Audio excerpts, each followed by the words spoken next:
selanjutnya mari kita simak video berikut ini. Nah, masa dewasa akhir juga dikenal sebagai usia lanjut atau lansia, adalah tahapan kehidupan yang dimulai sekitar usia 60 atau usia 65 tahun ke atas. Pada masa ini, individu mengalami perubahan fisik, psikologis, sosial, dan emosional yang signifikan sebagai bagian dari proses penuaian. Berikut adalah penjelasan tentang aspek-aspek utama dalam masa dewasa akhir. Nah, yang pertama yaitu perubahan fisik.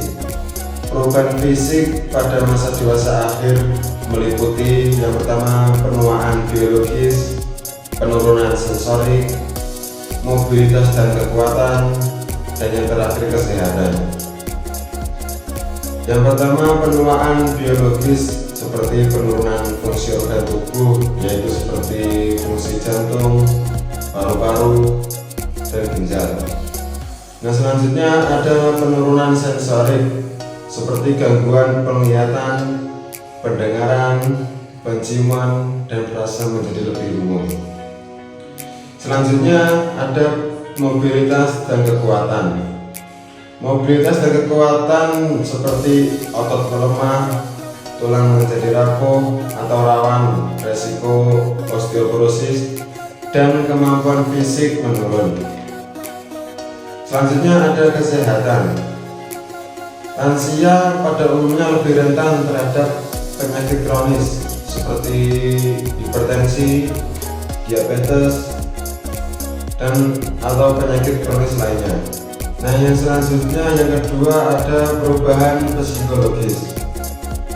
Perubahan psikologis ini meliputi yaitu yang pertama memori dan kognisi, penerimaan diri, dan resiko gangguan mental. Yang pertama memori dan kognisi. Memori dan kognisi, penurunan kemampuan mengingat atau berpikir secara kompleks dapat terjadi lansia, meskipun tidak semua lansia mengalaminya secara signifikan. Nah, selanjutnya ada penerimaan diri. Individu atau lansia sering merenungkan pencapaian hidupnya dan mencari makna dalam pengalaman hidup mereka. Selanjutnya ada risiko gangguan mental. Lansia rentan terhadap depresi atau kecemasan, terutama jika mereka merasa kesepian atau kehilangan tujuan mereka. Nah, yang ketiga ada perubahan sosial.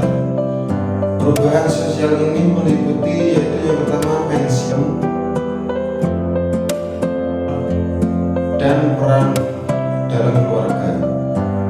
Yang pertama pensiun, berhenti dari pekerjaan formal dapat memengaruhi status sosial, keuangan, dan identitas diri. Selanjutnya ada hubungan sosial. Hubungan sosial, lingkaran sosial mungkin menyempit karena teman atau pasangannya meninggal, dan hubungan dengan keluarga menjadi lebih penting. Selanjutnya peran keluarga. Lansia sering menjadi figur yang dihormati atau pendukung emosional bagi keluarga, akan tetapi juga bisa mengalami ketergantungan pada anak atau kerabat lainnya. Nah, yang keempat ada perubahan emosional. Perubahan emosional ini meliputi yang pertama penerimaan kematian, pengelolaan kehilangan, dan juga kepuasan hidup. Yang pertama penerimaan kematian. Lansia sering menghadapi kenyataan tentang kefanaan dan mempersiapkan diri untuk akhir kehidupannya. Selanjutnya ada pengelolaan kehilangan. Kehilangan pasangan, kehilangan teman, atau kemampuan fisik memerlukan adaptasi yang emosional. Selanjutnya ada kepuasan hidup. Banyak lansia yang mencapai tingkat kebahagiaan yang tinggi jika mereka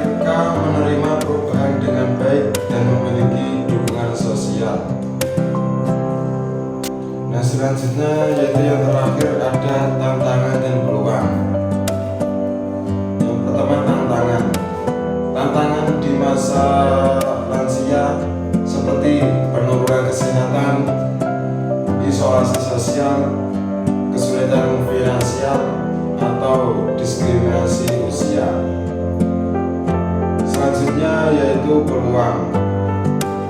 Peluang atau waktu untuk mengejar hobi, memperkuat hubungan dengan keluarga, dan berbagi pengalaman atau kebijaksanaan dengan generasi-generasi muda berikutnya. Dan jadi dari penjelasan di atas dapat ditarik kesimpulan yaitu perkembangan masa dewasa akhir adalah fase kehidupan yang menimbulkan perubahan fisik, psikologis, dan sosial. Meskipun ada tantangan seperti penurunan kesehatan dan adaptasi terhadap perubahan, dengan dukungan dan sikap sosial, individu dapat menemukan makna, kebahagiaan, dan kepuasan hidup. Sekian dari saya, bila ada kurang lebihnya saya mohon maaf. Bila itu hidayah, bagi dua inayah. Wassalamualaikum warahmatullahi wabarakatuh. Jadi pesan saya adalah nikmati masa mudamu sebelum datang masa tuamu. Ya, Bu.